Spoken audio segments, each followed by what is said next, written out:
Oh, bother. Okay, Google. What is a crash out? I see. Interesting. Could you give me some examples?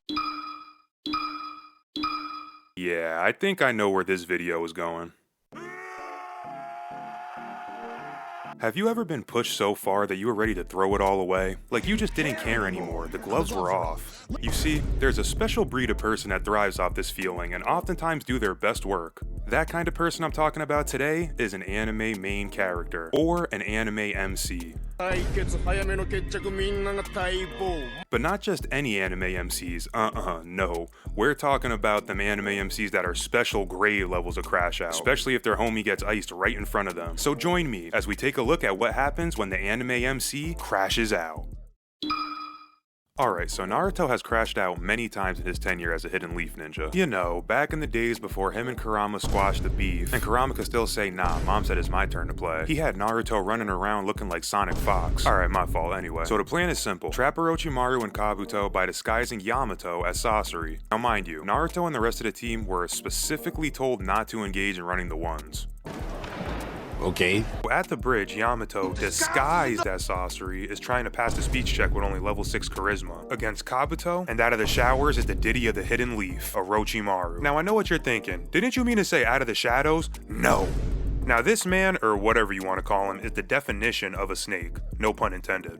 Oh, brother, this guy stinks! So much so, he decides to try and sneak his own homie. But hold up, wait a minute, something ain't right. Now Kabuto was way too quick to link up with Sasori for the 2v1, but then from out of nowhere, he hit this man Yamato with his signature chakra blade to reveal Yamato lacking in the costume. So yeah, the only reason why their plan failed was because Orochimaru was planning to backdoor Sasori from the get-go. I mean, is anybody really shocked at this point? Now this is where the crash out starts to boil up. This is where Naruto starts to get on his King Von timing. He sees the man responsible for kidnapping his boyfriend and he gets right to work. Damn, he really about to rock my shit. At this point, even his own squad is looking at him crazy, like, are we next? So right after Orochimaru self-reses, cause ain't no way he survived that, he starts glazing Sasuke crazy talking about, oh yeah, that slap really reminded me of how I was slapping Sasuke's cheeks with a bucket of baby oil. Oh no, but no Diddy. Psych! Naruto, growing full of envy, starts charging up his ki and unleashes an explosive wave on the bridge. Naruto is crashing out so bad, he's not even caring about the girl he's thirsted over since pre-K. I mean, she's literally about to link up with Harambe and go to a Juice WRLD concert. Now meanwhile, Naruto's done with all that talking and transforms to Four Tails mode. And Orochimaru gets back on defense in the zestiest pose ever. Like bro, why does every one of his moves have to do with his mouth? Pause. Like this man is literally the Diddy of the Naruto universe, bro, I swear to God. But anyway, he releases these shitty CGI snakes, all that zestiness to do absolutely no damage. Naruto brushed that off quicker than Gojo killing all them transfigured humans in the subway. Doing anything like Jordan Poole when the Huz watching. Running out of ideas, he even resorts to straight up socking Naruto. You are made of stupid.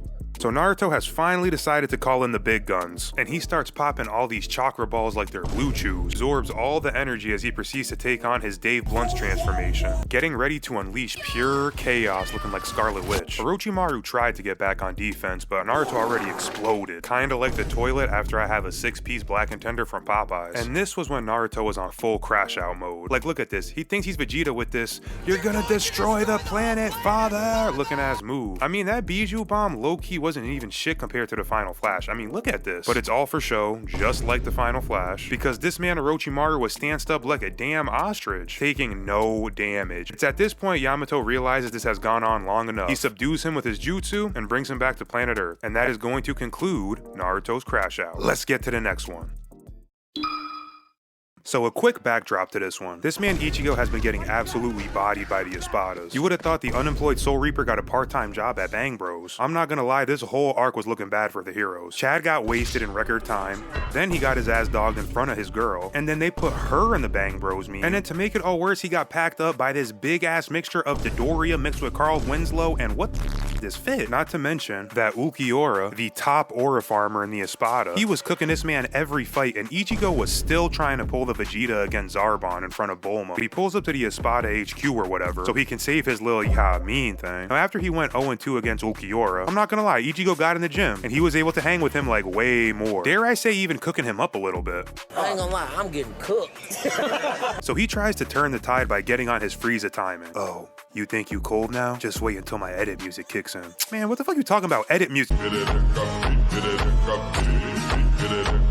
This is when he starts to hit Ichigo with the Uno reverse card. And I'm not gonna lie, he starts talking heavy, calling Ichigo out of his name. I don't care about that Getsuga Tensho. Your Getsuga Tensho is like telling me it's hoes at the party, but it's all tortas. That shit is not gonna stop me. After he loaded up a death beam, I knew things were only gonna get worse for Ichigo. Any blast-based projectile that comes out of the pointer finger is a certified body bag. That's when he unleashed his final cooler form, turning into an Evanescence cover as well as a Deviant Dart avatar. I mean, he's got on the full Chrome Hearts fit with the denim tears to go with it. This man looks like he's about to do a drip check on IG. At this point, no one is convinced Ichigo is winning this fight. I mean, just look at this. Now he tries to shiesty up like Bumblebee, but you're the only one who's about to get stung.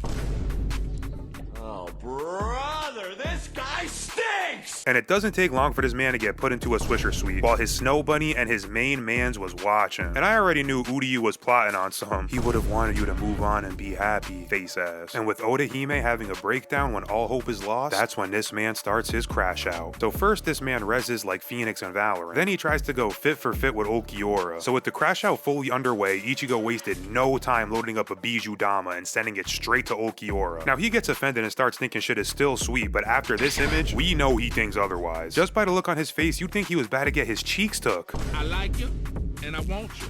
Hey, yo, what the fuck? In that same instance, Ichigo turns into a Locust from Gears of War, just beating this man with his own arm. Ulki tries to respond, but he airballs. Meanwhile, Ichigo instantaneous transmissions again. Like, okay, are you trying to bite the Espada or Goku? And this frame is even more diabolical than the last. He knows for certain now this is not about to go how he expected it to. This man is in complete disbelief as Ichigo begins to aura farm off of his own move, stopping Ulki blade with his bare hands like Goku aura farming Trunks. Right after Ichigo sliced this man in half like he was going for a high score in Fruit Ninja. And just when you thought it was over, this man Ichigo says, "Yeah, you wanted to do all that boxing. Well, why don't you try boxing the Glock 40? This man loads up another Bijou Dama point blank in Ulki's face. Are you serious right now, bro?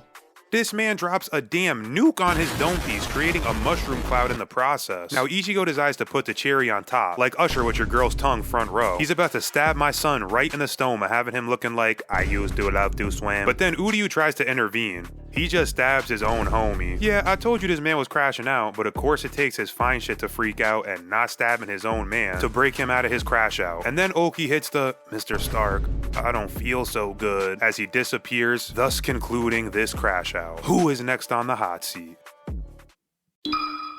So there's this weird kid at school named Junpei. No, not that Junpei. Who, I'm not gonna lie, you know, he went through it. Everybody calling him a weirdo. I mean, he literally had no friends, which is why Mahito, the Diddy of the JJK verse, invited Junpei to join his cause and become a curse user. Now, because Junpei is also on his emo ass, I hate the world shit, just blasting Bring Me the Horizon and putting on eyeliner, he joins forces with Mahito and decides to start using his powers for evil. But that doesn't stop Boy Scout Yuji from trying to befriend him and turn his frown upside down. But it's too late. Junpei has already switched up and turned to the dark side, and he ends up fighting Yuji, but that's not what we're here to talk about today. By now you know Mahito betrays Junpei like Sentinel Prime betrays Ironhide, turning him into a hungry hippo on the kratom. Yuji puts him into a DDT headlock, pleading Junpei to come back, but it's too late. That's when he starts bargaining with Sukuna, like me bargaining for the last piece I need for Monopoly. He starts talking about, please, you can do anything with my body if you help Junpei. Like, first off, pause. And they start laughing at Yuji's pain like they're watching a Kevin Hart special. Alright. Obviously, Junpei doesn't last much longer, just like me if I ever had a night with Luna Snow.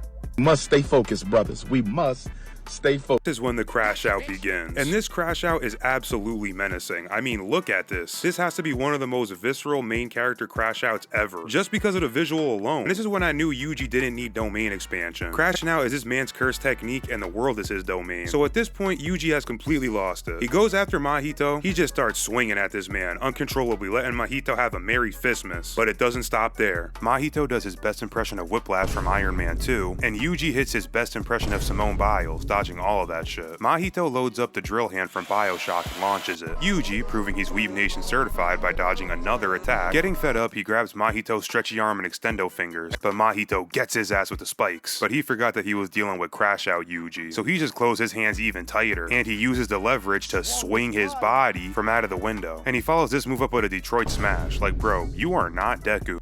So he closes the gap and hits the man like Gervonta Davis hit Ryan Garcia. But he activates Mahito's trap card once again, where he stabs this man, leaving him with more holes than SpongeBob. Pause, that sounded kinda crazy. Mahito takes this opportunity to try to telelink with the man himself, Sukuna, but he is in for a rude awakening. If you don't get your eyes show speed, dried out weed, body built like an anal bead, headphone wire, deflated tire, farted in the mic. So he gets cooked back to reality, where Yuji is waiting to deliver the grand finale to the Crash Out, the Brain Scrambler. This man Yuji starts headbutting Mahito uncontrollably like a Kano fatality, giving himself more CTE than Antonio Brown. And then Nanami shows up, and then yeah, I'm pretty sure we all know what happens next. There you have it. Just a short look inside of the mind of an unhinged anime protagonist. Man, I told you these guys were straight crash outs, and as you can see, I was not lying. If you made it this far in the video, thanks. Don't forget to like and subscribe, and comment some of your favorite anime MC crash outs down below. Maybe we'll get a part 2. But thanks for watching. See you in the next one.